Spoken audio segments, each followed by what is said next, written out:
গোষ্ঠে। আর যখন গোষ্ঠে গেলে গোষ্ঠে যাবার সময় চলে গেলেন গোষ্ঠে।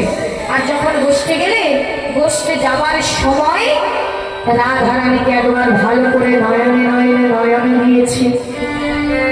রাধারানীর নয়নে আমার প্রাণ গোবিন্দের নয়নটা পড়েছে।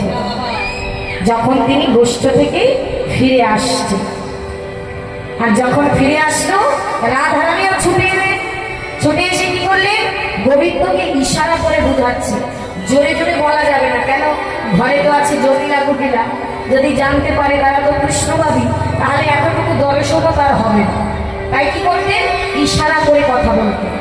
রাধারানীর সঙ্গে ইশারা ইঙ্গিত করে কি যেন বলে গোবিন্দ মাথার কেশে স্পর্শ করে 10 অঙ্গুলি হেলন করে চলে গেলেন। এইবার সখীরা বলছে, কিরে রাধে, ও রাধে, তোর বধূ তোকে এত সুন্দর ভালোবেসে ইশারা করে কি বলে গেল রে? বলে আমাদের একটু বল, আমরা একটু শুনি। তখন রাধারানী বলছে, কেন তোরা বুঝিস নি? বুঝি না, তুই হলি কৃষ্ণদাসী হরিদাসী, তুই যা বুঝবি আমরা কি তা বুঝবো বল? আমরা বুঝিনি, তুই যদি একটু কৃপা করে বলতি। তখন রাধারানী বলেছে, জানিস আমার বধূ বলেছে আজকে ওই বৃন্দাবনে এই কেশটা স্পর্শ করেছিল। কেশ নামক কুঞ্জ দুটি আছে, একটি হলো কেশর কুঞ্জ আর একটি হলো কেশী ঘাট। তাই বধূ আমাকে আজকে বলেছে ওই বৃন্দাবনে কেশর কুঞ্জটা সাজাতে বধূ আসবে, আমি তার চরণ সেবা পূজা করব। সখীরা বললেন, বাবা এত বড় আনন্দের কথা, বধূ আসবে, তাহলে চল চল, আর দেরি করে লাভ নেই, আমরা কুঞ্জ সাজাই। তাই আজ আমার রাধারানী সকল কিছুকে উপেক্ষা করে আজ চলে যাচ্ছে কুঞ্জ সাজাতে। তবে মা, আজ জটিলা কুটিলার হাত থেকে বাহির হয়ে যাচ্ছে কুঞ্জ সাজাতে। কেমন ভাবে যাচ্ছে? সেখানে গিয়ে কৃষ্ণ নাম, কারণ গোবিন্দ কৃষ্ণ ছাড়া আর জানে না, কৃষ্ণ ছাড়া তিনি আর জানে না, তাই কৃষ্ণ নাম গাইছে আর পুষ্প চয়ন করছে। কেমন ভাবে? কৃষ্ণ কেশব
কেশব কৃষ্ণ কেশব কৃষ্ণ কেশব রাম রাম রাঘব রাম রাঘব রাম রাঘব লক্ষ্মণ। কৃষ্ণ কেশব কৃষ্ণ কেশব কৃষ্ণ কেশব পাহি রাম রাঘব লক্ষ্মণ। অনুরাগে ধরে ফুল যেত না, অনুরাগে ধরে ফুল অনুরাগে ধরে ফুল যে তোলে, কৃষ্ণ কৃষ্ণ কৃষ্ণ বলে অনুরাগে ধরে যেত না। কৃষ্ণ কৃষ্ণ কৃষ্ণ বলে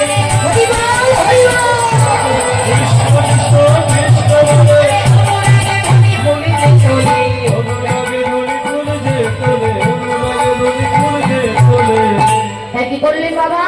কৃষ্ণ কৃষ্ণ বলে সুন্দর পুষ্প চয়ন করে কৃষ্ণ ফুলের সুন্দর করে কুঞ্জটা সাজালেন। কি ভালো হয়েছে না কুঞ্জটা?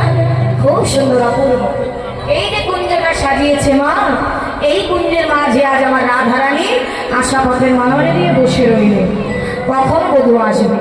বড় করে মাথায় ঘোমটা দিয়ে আজ বসে আছে, মাথায় ঘোমটা দিয়ে আজ রাধারানী বসে আছে, বধূ আসবে। হ্যাঁ, ধূপ দীপ প্রজ্বলিত করেছে, সকল কিছু সাজিয়ে ভগবান যা যা প্রসাদ পেতে ভালোবাসে সব সাজিয়েছে। কিন্তু মা, এদিকে কি হলো? গোবিন্দ তো ঘরে চলে গেছে, আর ঘরে যেই গেছে মাতা যশোমতী তাকে পেয়ে মনের আনন্দে সেবা করিয়েছে, ফের স্বর্ণভরি সেবা করিয়ে ঘুম পাড়িয়ে দিয়েছে। কিন্তু আজ কি গোবিন্দ ঘুমাবে মা? সে যে রাধারানীকে কথা দিয়েছে তাকে যেতে হবে, তাই কি করলেন? সব কিছু ফেলে রেখে ঘর থেকে বেরিয়ে পড়লেন। ঘর থেকে বেরিয়ে এইবারে ছুটতে ছুটতে যাচ্ছে নিশিকালে, একেবারে নিঝুম নিশিকালে ছুটতে ছুটতে রাধে রাধে রাধে বলতে বলতে। কিন্তু গেলে কি হবে মা? পথে যেতে যেতে হয়ে গেল একটা